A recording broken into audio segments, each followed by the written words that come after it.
Αγάπη, διήγημα της Λιλίκας Νάκου. «Δεν περνάς έξω μια στιγμή στο διάδρομο να περιμένεις», της είπε όταν μπήκαν στο δωμάτιο οι δυο του φίλοι. Θα συζητούσαν πολιτικά ίσως και να είχαν και ιδιαίτερα. Η Έλενα μάζεψε βιαστικά το τσαντάκι της, το καπέλο της, ναι, να μην ξεχάσει και τα γατιά της. Κουβαλούσε παντού, όπου και να πήγαινε κάποια μετάφραση. Τίποτα σπουδαίο, ήταν για κάποιο λαϊκό περιοδικό, μήπως βγάλει κανένα κατοστάρικο. Είπε λοιπόν γρήγορα χαίρετε και γελαστή τράβηξε κατά την πόρτα. Όμως κάτι τέτοια γεμίζαν την ψυχή της απελπισία. Πού να πήγαινε, μπορούσε 100 φορές την ημέρα να πηγαίνω έρχεται ως εδώ. Ήταν ξενοδοχείο αυτού που καθόταν ο φίλος της και οι λακέδες την κοιτάζανε που μπαινόβγαινε. Καλά που είχε μαζί και τα χαρτιά της. Θα καθόταν στο διάδρομο σε μια γωνιά περιμένοντας να φύγουν οι φίλοι του. Είχε ένα τραπέζι ψάθινο εκεί στην άκρη και η Έλενα άπλωσε τα χαρτιά της. Έτσι καθισμένη θα έβλεπε κατά την πόρτα και θα άκουγε τη φωνή του. Η πόρτα αυτή ήταν το κέντρο της ζωής της. Από το πώς θα τον έβλεπε να φεύγει ή να μπαίνει στο δωμάτιό του εξαρτιότανε η ζωή της. Τώρα άκουγε τα βήματά του από τη θύρα αυτή. Όταν μιλούσε είχε τη συνήθεια να πηγαινέρχεται μέσα. Μια παράξενη τότε συγκίνηση την κατέλαβε. Να τον νιώθει εκεί κοντά της αρκούσε για να είναι ευτυχισμένη τις υπόλοιπες ώρες της ημέρας. Και ο Θεός ξέρει πόσο η λέξη ευτυχισμένη δεν ήταν αληθινή ηρωνία για να λέγεται. Πώς είναι δυνατόν να λέγεται κανείς ευτυχισμένος όταν πίσω του έχει ένα ρημαγμένο σπιτικό από τις αρρώστιες, για γονείς, 2 γερόντους διαρκώς ετοιμοθάνατους και οικονομικά χάλια? Και όμως η Έλενα χαμογελούσε, ίσως να ήταν από συνήθεια ή ακόμα ένας τρόπος για να κρύψει κανείς τη θλίψη του. Χαμογελούσε όταν της λέγανε «Βγες έξω Έλενα, γιατί σήμερα περιμένω κάποιον» ή ακόμα «Αχ Έλενα, αυτή η αιώνιά σου αγάπη κατάντησε σωστό βάσανο. Δεν πας κοπέλα μου και παρακάτω να βρεις κανέναν άλλον». Της μιλούσε σωστά. Τι μεγαλύτερο βάσανο για έναν άντρα από μια πιστή αφοσιωμένη γυναίκα. Και η Έλενα είχε το ελάττωμα να είναι πιστή. Σίγουρα θα συγγενεύω με τη ράτσα των σκύλων, έλεγε γελώντας με τον εαυτόν της. Αχ Θεέ μου, τι δύσκολο πράγμα είναι να καταλάβεις έναν άνθρωπο, έστω κι αν ζεις 10 ολόκληρα χρόνια κοντά του. Σάματι πάνω από 10 χρόνια η Έλενα δεν τον έβλεπε με τον ίδιο πάντα καρδιοχτύπη και με την ίδια λαχτάρα. Αλλά καταλαβαίνει ποτέ κανείς εκείνον που ερωτεύεται. Αυτά συλλογιζόταν η Έλενα κοιτώντας έξω από το μεγάλο παράθυρο του διαδρόμου. Στην αυλή ένα δέντρο ξεραμένο άπλωνε τα γυμνά κλαδιά του. Η Έλενα ξέρει καλά, πέτρα προς πέτρα, την αυλή αυτή. Πόσες φορές δεν έχει σταθεί κοντά σε αυτό το παράθυρο, πάντα περιμένοντας. Και μπορούσε να χαζεύει ώρες βλέποντας ένα κομμάτι ουρανού που φαινόταν ανάμεσα από τις 2 στέγες. Μα όχι, σήμερα πρέπει να γράψει. Έχει ανάγκη από 1 ή 2 κατοστάρικα για να αγοράσει παπούτσια. Ύστερα της αρέσει κιόλας να αντιγράφει. Όπως όλες τις γυναίκες τους αρέσει να πλέκουν. Περνάει η ώρα, γράφεις και τρέχει ο νου σου αλλού. Και τι δεν μπορείς να συλλογιέσαι όταν γράψεις. Ξέρει όμως η Έλενα καλά πως στο βάθος της είναι πολύ αδιάφορο και τα κατοστάρικα και τα παπούτσια. Και γράφει εδώ που κάθεται για να μην τη βλέπουν οι υπηρέτες του ξενοδοχείου με τα χέρια σταυρωμένα να περιμένει έξω από την πόρτα. Ένα πράγμα μόνο την ενδιαφέρει, ένα πράγμα την κρατά στη ζωή και αυτό είναι το άτομό του. Ναι, ξέρει καλά πως την ημέρα που θα της πει να μην ξαναπατήσει σε αυτό το δωμάτιο, αργά ή γρήγορα αυτή τότε θα πεθάνει.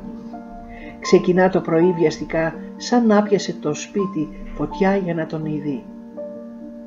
Να τον προφτάσει μονάχο πριν καταφτάσουν οι διάφοροι ενοχλητικοί άνθρωποι που τον τριγυρίζουν. Για να έχει την αυταπάτη πως ζει ακόμα σαν πρώτα μαζί του. Όπως μια φορά μονάχη εκεί στο εξωτερικό. Τον καιρό εκείνο δεν τον ένοιαζε τι θα έλεγε ο κόσμος για τη φιλία τους. Τον καιρό εκείνο που ήταν αλλιώτικος κι αυτός, που την αγαπούσε και την περίμενε με αγωνία, κοιτώντας το χιονισμένο δρόμο. Τώρα εδώ όλα αλλάξανε. Η Έλενα τα γνωρίζει όλα τούτα και όμως δεν την νοιάζει. Ας την κοιτάνε περίεργα οι λακέδες και οι ανθρώποι που μπαινοβγαίνουνε. Της είναι όλα εντελώς αδιάφορα. Φτάνει να τον δει. Η έννοια της ήταν να μάθει αν αυτός κοιμήθηκε καλά. Μήπως κρύωσε. Ο καιρός ήταν τόσο υγρός. Απαράλλαχτα όπως κάνει μια μητέρα για το παιδί της. Ύστερα, άμα περνούσε η πρώτη αγωνία, άρχιζε η άλλη να δει τι της έκρυβε το βλέμμα του. Τα κέφια του ήταν καλά. Γιατί δεν της μιλούσε? Μα σε λίγο χτυπούσε η πόρτα. Ερχόταν ο ένας ή ο άλλος. Τότε η Έλενα ένιωθε πως έπιανε άδικα τον τόπο. Γινόταν τόσο κουβαράκι πάνω στην καρέκλα της και συλλογιζόταν με τι τρόπο θα ξεπλήρωνε τη θεσούλα αυτή που έπιανε. Να ήτανε πλούσια θα του έστελνε δώρα. Ναι, σίγουρα αυτός δεν θα τα δεχότανε ποτέ, μα τέλος πάντων ας τα πετούσε από το παράθυρο. Δεν ξέρει τι να πει και τι να κάνει, κι όμως δεν μπορεί να ξεκολλήσει από αυτή την καρέκλα. Αρχίζει και λέει αστεία, μα κανείς δεν την προσέχει. Χτυπά ξανά η πόρτα. Φέρνουν ένα ροζ γραμματάκι με γυναικείο γράψιμο. Η καρδιά της Έλενας χοροπηδά. Χαμογελά και τα χέρια της παγώνουν. Ξέρει καλά από ποιαν είναι. Μια σαραντάρα με κόκκινο μαλλί. Έχει και ένα δόλιο παιδί που το έχει παραδώσει σε μια μπόνα. Φορά λούσα και ξεγελά τον άντρα της. Ένας φίλος, ένα επεισόδιο στην άσκοπη ζωή της. Η Έλενα χαμογελά, μα σωπαίνει. Γνωρίζει πως ό,τι και να πει θα της απαντήσει αυτά τα λόγια. Έτσι όλοι οι άντρες απαντάνε. Μήπως σε φώναξα?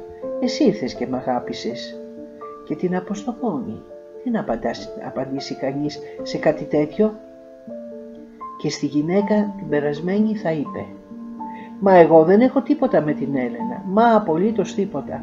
Η θέση λοιπόν ήταν κενή. Η Έλενα είναι 28 χρονών. Μα δεν είναι ούτε κομψή ούτε φορά πολυτελή ρούχα. Η Έλενα είναι ένα κορίτσι που δουλεύει. Αυτή είναι και ο άντρας και η γυναίκα του σπιτιού τους. Αυτή και η νοσοκόμα. Αχ, η Έλενα δεν αρέσει πια.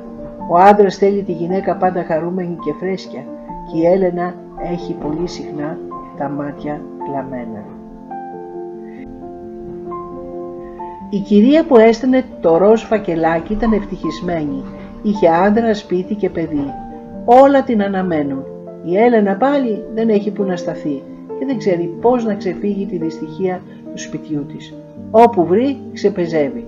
Σε όποιο τραπεζάκι ακουμπά και γράφει. Το χέρι της πάντα τρέχει στο χαρτί. Γράφει. Η καμαριέρα του πατώματος, η Κατίνα, έρχεται κοντά της. Είναι μια πολύ καλή γυναίκα, πονόψυχη, ως 40 χρονών. Δουλεύει για τα παιδιά της. Ποτέ δεν κοίταξε την Έλενα με πονηριά. Την κοιτά μάλιστα με συμπόνια. Αμέ, σαν δεν έχει κανείς σπίτι να γύρει το κεφάλι, της λέει και κοιτάζοντάς την και αναστενάζει.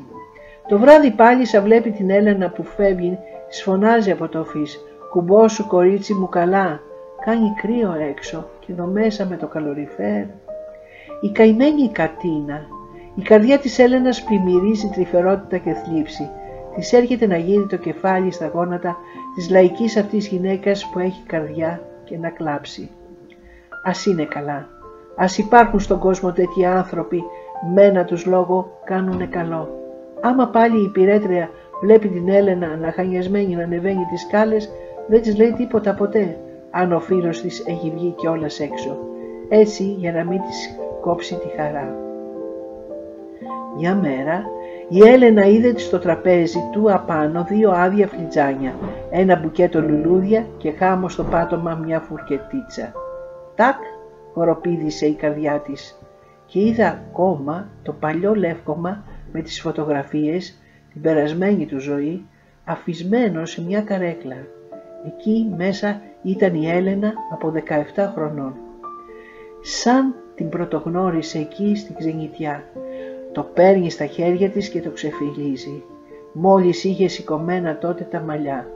Πώς γελούσε σε όλες τις φωτογραφίες. Τι ευτυχισμένη που ήταν.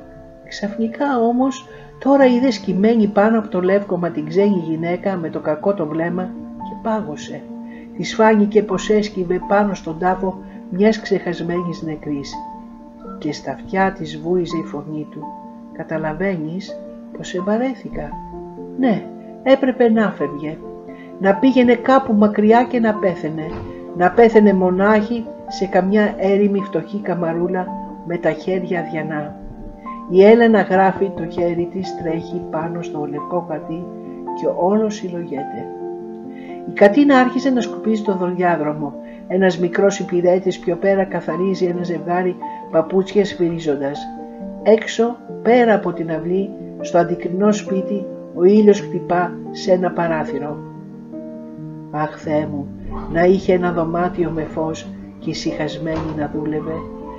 Μα πώς μπορεί να ησυχάσει? Η καρδιά της χοροπηδά, ακούει τα βήματά του, τη φωνή του. Μην τύχει και φύγει και δεν προφτάσει να τον δει.